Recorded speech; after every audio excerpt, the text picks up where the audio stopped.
I promised my 8-year-old daughter Stella a toy if she behaved at her doctor's appointment. She has a history of throwing fits at the doctor, so I was trying to avoid a tantrum. It worked. Stella was a little angel for the doctor. She didn't even cry when she received her vaccines. Following the appointment, we headed to Target to get her toy and a few other things we needed. She was a jumping bean of excitement. So we went to the toy section first. I gave her a $15 budget and told her to pick whatever she wanted while praising her good behavior. Stella scanned the shelves carefully, not wanting to squander this opportunity until she found a brown animatronic pirate bear. It was a fluffy bear dressed as a pirate with an eye patch and a hook for a hand. Just looking into its one good pitch black eye gave me the creeps. "Are you sure you want this one, honey?" I asked her. Maybe we should increase the budget to $20 and then you can get a new Barbie." Stella insisted on the bear. My husband, her father, had just watched Pirates of the Caribbean with her, so she was on a big pirate kick. Although I wanted to pick something else, I didn't fight her. We threw the pirate bear into the cart and headed to the cleaning supplies. Stella wanted to hold the bear as we walked through Target, so I let her. She kept pressing the button to see everything the bear could say. It first said, "Can you keep a secret?" and something else about the Pirate Code of Honor. Knowing a little bit about pirate history, I thought the idea they had a code of honor was a little funny. It was just a toy though. It didn't need to be historically accurate. When we got home, her dad helped her remove the bear from the package. It came with a controller so she could control its movements.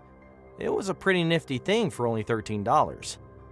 The bear quickly became Stella's favorite toy. She named it Mr. Fizzles. We would hear Stella and Mr. Fizzles having entire conversations. She wanted to bring it everywhere, even to school, but we told her Mr. Fizzles had to stay at home. We let her take it on a play date, and that is where the troubles began. I dropped her off at a friend's, and when I came to pick her up, her friend's mom, Becky, said she needed to talk to me. She seemed concerned. Becky explained she had walked in on Stella and her friend wrestling. At first, I laughed it off as odd. But kids want to try new things, so nothing too out of the ordinary was there. Becky continued. She said it didn't appear to be play wrestling. She walked into the room with Stella holding her daughter in a chokehold, tapping Stella's arm to release her. The mom told Stella to release her daughter, and Stella listened. Becky said, "If I didn't walk in when I did, I don't know if Stella would have let my daughter go. I'm scared, which is why I'm telling you I'm concerned." She then asked the girls for an explanation of what happened. Becky said Stella was visibly annoyed and frustrated that her daughter was so forthcoming with information. According to her daughter, Mr. Fizzles suggested a new game for them to try, but they had to promise to keep it a secret. At one point, Stella snapped at her friend, saying something about the pirate code, and her friend said, "It's a toy, it's not real." I agreed with the mom that it was weird and concerning. Stella had never been so aggressive before. I apologized for Stella's behavior and promised to talk to her about the incident and whatever happened with Mr. Fizzles. When Stella came out of the house, I could tell she had been crying. I wondered if she was embarrassed, but after talking to her in the car, it was apparently something Mr. Fizzles said. Stella said he scolded her for breaking the pirate code. I assumed she was just playing make-believe, and maybe it started feeling a little too real for her. I asked her about the wrestling incident, and Stella refused to talk about it. "Honey, Miss Jones said that you were your friend. Can we talk about it?" Stella responded, "I don't know what she's talking about." "I know you're lying to me. Miss Jones told me about it. I want to give you a chance to tell your side before Daddy and I discuss the consequences. It's not okay to do that to someone. She could have been seriously hurt." "I said I don't know what she's talking about," Stella said angrily. She brought Mr. Fizzles to her chest in a hug. The rest of the ride home was quiet. Her dad and I talked about it, and neither of us knew what to do. Stella had never been violent before. She never had an interest in combat, of all things. Maybe the pirate stuff is driving her nuts. They were known to be brutal, I suggested to my husband. Let's take Mr. Fizzles for a couple of days, and maybe the pirate obsession will wear off some. I also don't love that the toy is encouraging her to keep secrets. That's the part that's really upsetting me. Stella refused to tell me what happened, and I think it's because one of the things Mr. Fizzles says is, "Can you keep a secret?" My husband agreed that it was a good idea. The next morning at breakfast, we explained to Stella that we would hold on to Mr. Fizzles for a couple of days. We expected a strong reaction, but it was nowhere near as intense as Stella's. She threw her plate across the room at the news and started crying. "You'll get him back in a couple of days. We just think you two need some space." "No!" Stella screamed. She ran to her room and slammed the door. We looked at each other and agreed to give her some time to calm down before taking Mr. Fizzles. After about 30 minutes, I approached her room to confiscate the bear. When I was about to open the door, I could have sworn I heard Mr. Fizzles say, "It'll be okay, Stella." I assumed I was just hearing things. I lightly knocked on her door and she opened it. I asked for Mr. Fizzles and she handed him to me. I thanked her for complying. I walked to my closet and put Mr. Fizzles on the top shelf where Stella couldn't reach him. As I started to exit, I thought I heard Mr. Fizzles say, "Big mistake." I turned around and looked at the bear. Its one black eye stared back at me. I picked it off the shelf and pressed the button on its hand, which caused it to speak. "Arrgh!" Assuming again I was hearing things, I put the bear back. I almost thought I heard the bear laughing as I closed the closet door. I talked to my husband about it, and he suggested that maybe I was just upset and stressed by Stella's acting out. That made sense, so I tried to not think about it. That night, we were awakened by Stella standing at the foot of our bed, her eyes wide with pure anger. "Stella, baby," my husband said, "what are you doing?" Stella could barely respond because she was crying so hard. She sniffled out, "I'm here for Mr. Fizzles." My husband and I looked at each other. He then got up and took her back to her room. While he talked to her, I couldn't help but cry. What was happening to my once peaceful daughter? Where was all this coming from? I was beginning to grow scared she may need therapy. My husband returned and brought out Mr. Fizzles. He looked at the bear closely under the light. "Oh God," he exclaimed. Before I could ask what was going on, he turned the bear over and ripped it open. He stripped the toy until all we were left with was the robot. He looked at me and could tell I was confused and horrified. "I don't want to sound like a conspiracy theorist," he said, "but I wonder if someone has been controlling Mr. Fizzles and talking to our daughter through him. If you look at his eye in the light, you can see it's a camera." I wanted to vomit. "I'll take it apart and see if I can figure it out. That eye is definitely a camera, though." My husband is a software engineer with a robotics hobby, so I nodded and let him do his thing. He stayed up all night tinkering with Mr. Fizzles. The next morning, my husband stopped me before going down for breakfast. "I think we need to talk to the authorities about this. I found a transmission so someone, God knows where, could control its movements. They could even talk through the bear.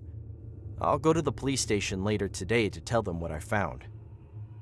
"So Stella isn't crazy?" I asked. "No, but it looks like she's been talking to someone. Some creep has been talking to her, and that's where the aggressive behavior came from." I grabbed my heart. "Oh my," I said. "We'll tell her Mr. Fizzles left because his friends called him. From some of the things she said, I'm confident she'll buy it." He was right. Stella was sad about her friend departing, but she said something like he had a lot of responsibilities, so she understood. The police said they couldn't trace the transmission to anything, so there wasn't anything they could do. They suggested reaching out to the toy company to alert them. We were unsure if we just got a bad bear or if it was all the pirate bears, so we emailed the company, doubting we'd hear back. And we never did.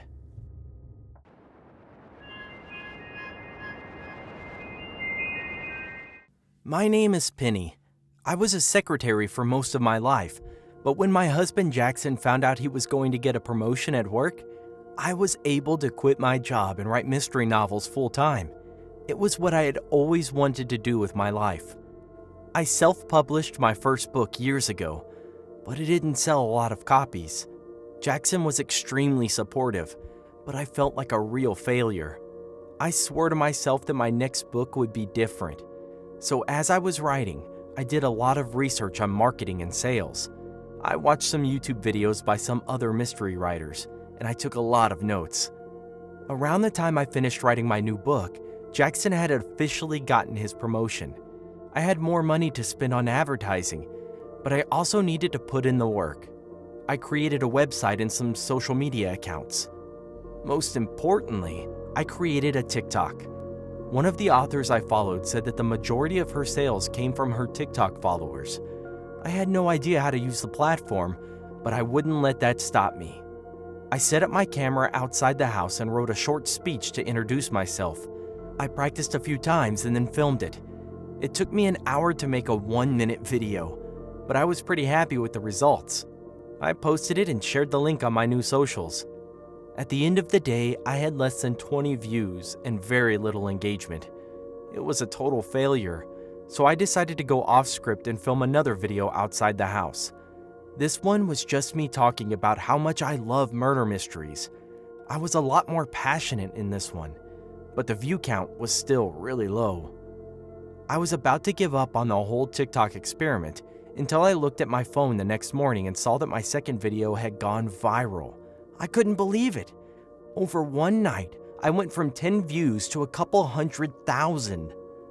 I wanted to tell Jackson the good news, but he had already left for the day.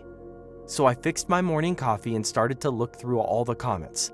Right away, I realized that something was wrong. People were writing things like, "This can't be real," and "Did anyone else see that?" I didn't get it. I kept scrolling until I found one comment that really struck me. The body looks so realistic. I rewatched the video to figure out what was going on, and I didn't see anything strange. It was just me looking into the camera with our little garden and tool shed in the background. Then about halfway through, I saw movement in the background, so I started from the beginning and watched again. That's when I saw what everyone was talking about. When I filmed my video, Jackson was in the far background. He was dragging a dead body from the house to the tool shed. It was too far away to see clearly, but it looked like an overweight man in a business suit. He pulled the body behind the tool shed, then reappeared to grab a shovel. Before I could see what he'd do next, the video ended.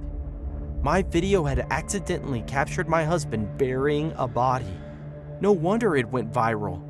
People thought it was all a setup to help me sell my murder mystery books. It took me a while to really grapple with what this meant. Jackson was a killer. My husband of 8 years, the love of my life, was a killer. I didn't call the police, even though I should have. I had to see for myself first. So I checked the garage to make sure Jackson's car was gone, and then I nervously walked toward the tool shed. The shovel Jackson had used was still leaning against the wall. I grabbed it and started digging. It didn't take me long to hit something. Covering my mouth, I scooped up enough dirt to find the body. It was Mr. Billings, the man who used to have Jackson's job. Is that why he'd been promoted? Because he had killed the guy above him? I tried to think back to when Jackson had told me about his promotion. He said that Mr. Billings had moved away. Obviously, he was lying. Horrified, I ran back inside the house and started to call the police. "Honey, what's going on?" I spun around to see Jackson standing behind me. I didn't hear him come back. "Nothing," I lied. "Aren't you supposed to be at work?" He explained that he came back to pick up some papers, but as he was talking, I could see him studying my expression. He was trying to figure out if I was onto him. His smile instantly disappeared when he had his answer. "I did it for you," he said. "What?" Jackson explained that his company had taken away his promotion when Mr. Billings decided to stay on for another 5 years. I had already quit my job, and he didn't have the heart to tell me we didn't have enough money, so he decided to make sure his promotion went through. It was disgusting. I'd never seen this side of my husband before, and I felt like throwing up. He stepped closer. "How did you find out?" I muttered one word. "TikTok." I don't know why I told him that. It just came out. Frantically, Jackson grabbed the phone from my hands before I could finish dialing 911. He opened my TikTok. I tried to pull the phone out of his hands, but he pushed me back. I fell onto the ground and my phone slid under the couch. Don't hurt me!" I screamed. He stood over me, his eyes red and crazed. "I'm not a bad person." "You killed someone!" He laughed coldly. Then he asked if I was going to say anything. "I have to," I told him. "People already saw you. It's on the internet now." Wrong answer. He dove on top of me. His hands reached around my neck. He squeezed. "Don't," I sputtered. "Please." He didn't look like my husband anymore. He looked like a total stranger. He squeezed so hard, everything was turning black. I knew I was going to die. I didn't, though. I just passed out. But when I woke up, I was tied to the couch. Jackson stood in front of me, waiting for me to wake up. He said he wasn't going to let me go until I promised to keep his secret. He'd gotten away with the perfect murder, and he couldn't let me get in the way. I begged him to reconsider. I knew he still loved me. He had to. He slowly, calmly explained everything he'd done to Mr. Billings, all the ways he was able to cover his tracks, and he reminded me over and over that he did it for us. There was nothing I could say to reason with him. Something had snapped in his brain. I felt completely hopeless. Finally, I said, "Just kill me then. I'd rather be dead than married to a murderer." He laughed once, and then he pulled a knife from his pocket. The same knife he'd used to kill Mr. Billings. He stepped closer, eyes wide. But before he could hurt me, the front door burst open and a bunch of cops rushed in. Jackson didn't put up much of a fight as they'd held him down and handcuffed him. One of the cops untied my ropes. "How did you find me?" I asked. "We got dozens of calls from your TikTok fans," he answered. With my hands untied, I reached under the couch and pulled out my phone. My phone was in the middle of live streaming. It had recorded the audio of everything that had happened. I guess one of us had pressed the record button when Jackson and I were fighting over the phone. I looked directly into the camera at my thousands of new followers and I said, "Thanks. I promise you my new book will be just as exciting."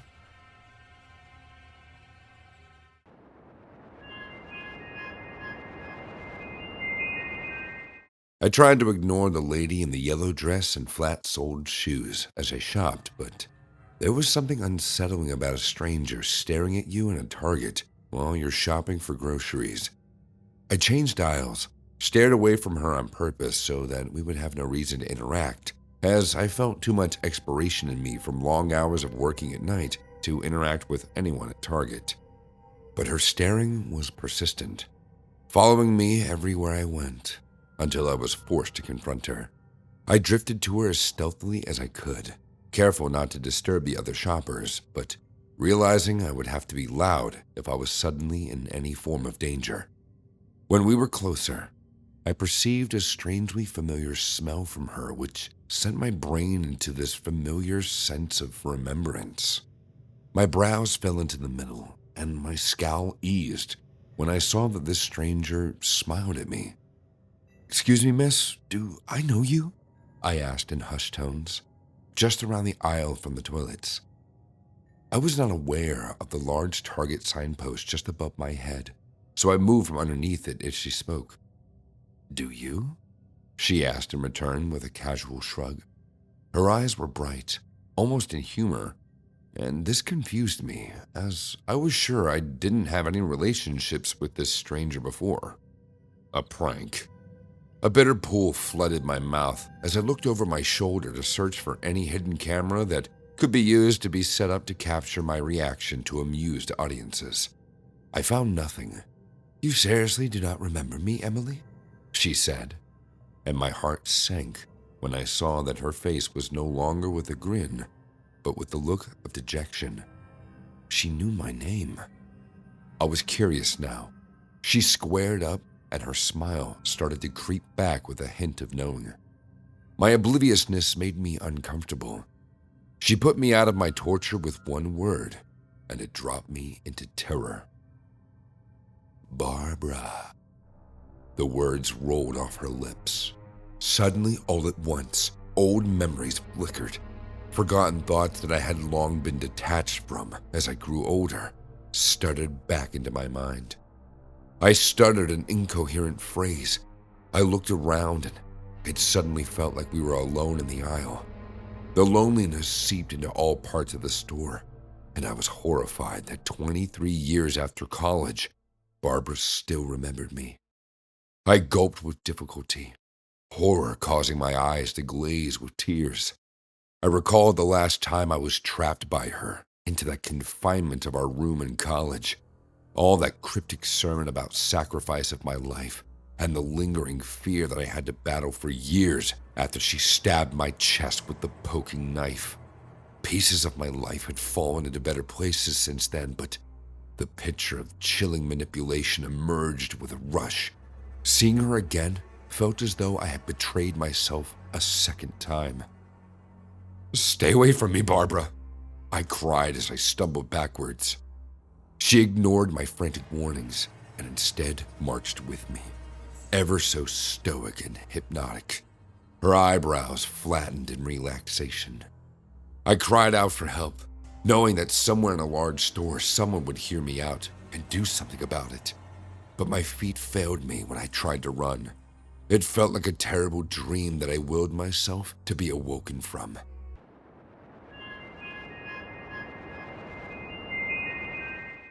I was on the floor, incapable of bringing myself back to my feet as Barbara approached me, intrigued by her own conviction. Perhaps she saw in me the little naive girl that she manipulated into a death pack, one that she could finish her twisted fantasies on, the same that she had started over 2 decades ago. "You owe your life to me, Emily. Don't you see that you never really escaped it?" she said to me with an unsettling whisper as she grabbed an item from the rack. My eyes followed her movement, and I saw that it was a thin rope that she had picked. My dread heightened. My life flashed before my eyes, and my entire body was numb from this confrontation, which I wanted no part in. I turned over on the floor and buried my head in my hands to cast away this nightmare, wishing that I would just wake up in some different world. I sensed the futility of my wishes when Barbara's breath hit the back of my neck, the damp feeling of the rope eating into the neck of my skin. I withdrew my hands from my face, and I was suddenly aware of how soaked my eyes had become from crying. My lips parted, and I started to sob out loud, offering pleas to her for mercy. Minutes passed into a blur of anxious waiting for salvation that I no longer had hopes for. I surrendered to the terror of death when I saw its hands reach for me from the darkest recesses of my fear. My mind replayed every interaction that I had in a fast-moving reel, and it was strange to experience them all as I fully enveloped into what was happening. I gasped for air, and my ears felt as though they would explode from the rush of blood going to my head. "Please, Barbara, stop," I sobbed. She hushed me and told me that my sacrifice was necessary. She tightened the rope. I simply hoped at that point for a quick death. I was surprisingly aware of what the news might read. "Lady found strangled to death in retail store." I was going through every thought in my head when suddenly I heard the sound of something bang behind me. The rope around my neck suddenly felt loose, and I coughed up in a violent fit as I scrambled blindly away from my attacker. 2 strangers, a man and a woman, suddenly appeared in front of me. The man appeared to pin Barbara to the floor, while the woman rushed to my side with her hands held up to show me that she meant no harm. When I allowed myself to rest by her shoulder, she spoke. "Ma'am, are you okay? Ma'am," she asked me. I was so dizzy from the attack that it took me a minute to realize that they were police. I burst into tears. I looked around and I found Barbara under the weight of the man's knee, with both her hands behind her back. Barbara looked remorseful, just as she had when she made me deny that she hurt me back in college. I had gotten her off the hooks that time, but this time I would not lie to let her escape the law a second time. I knew I had to save myself from this psychopath. She tried to kill me, I confessed. Immediately, Barbara was placed under arrest and handcuffed, taken away with my terror ended.